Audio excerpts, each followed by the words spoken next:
Tinubu didn't have to send the Air Force and the military to deal with this particular insurrection, this threat to our own sense of security and equilibrium.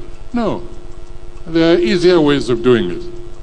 Let me tell you where Tinubu should have looked for forces to quell that insurrection.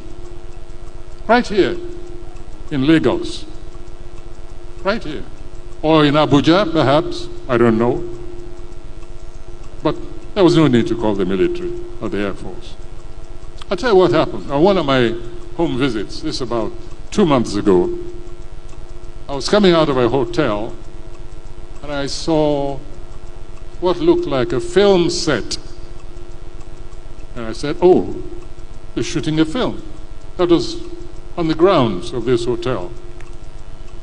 And a young man detached himself from the actors, came over and greeted me, very polite, very nice young man. And I said, are you shooting somebody? I said, I'm just joking. Are you shooting a film? He said, no. And I looked around. There was nearly a whole battalion occupying that, the grounds of that hotel, in Ikoyi, right here. So I got back in my car and I asked the driver who that young man was. And he told me. And I saw this SWAT team, a mixture. They were at least heavily armed, at least some 15 or so heavily armed to the teeth security personnel. Looked sufficient to take over a small country, neighboring city like Benin. And I think the next time the president should just call and say, Seyi, go and quell the rebellion over there. I was so astonished that I started looking for the National Security Advisor. I said, track him down for me. I think they got him somewhere in Paris, but I was with the president. He was at a meeting. And I said, I've just seen something I can't believe, I don't understand. And I described the scene to him.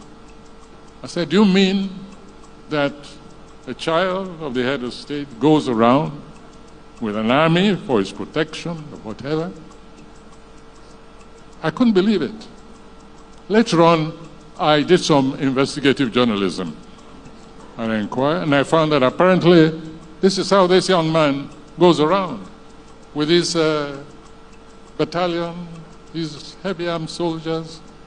Of course, the road was cleared before his car went out. I stayed until it seemed he was leaving. So next time there's an insurrection, I think the president should just call that young man and say, go and put down those stupid people there. You have enough troops under your command, so don't bother me with all these security issues any longer. Let's not overdo things.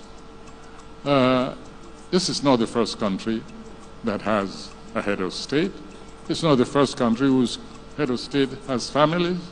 And I think children should know their place. They are not potentates. They're not heads of state. And the security architecture of a nation like this suffers some injury and alienation when we see such a heavy devotion of security to one young individual. You'll excuse me, but I'm in and out most of the time. And this place is named after me. It's my center. So if I go off the immediate subject of our awards, I hope you'll excuse me for taking possession of my own center.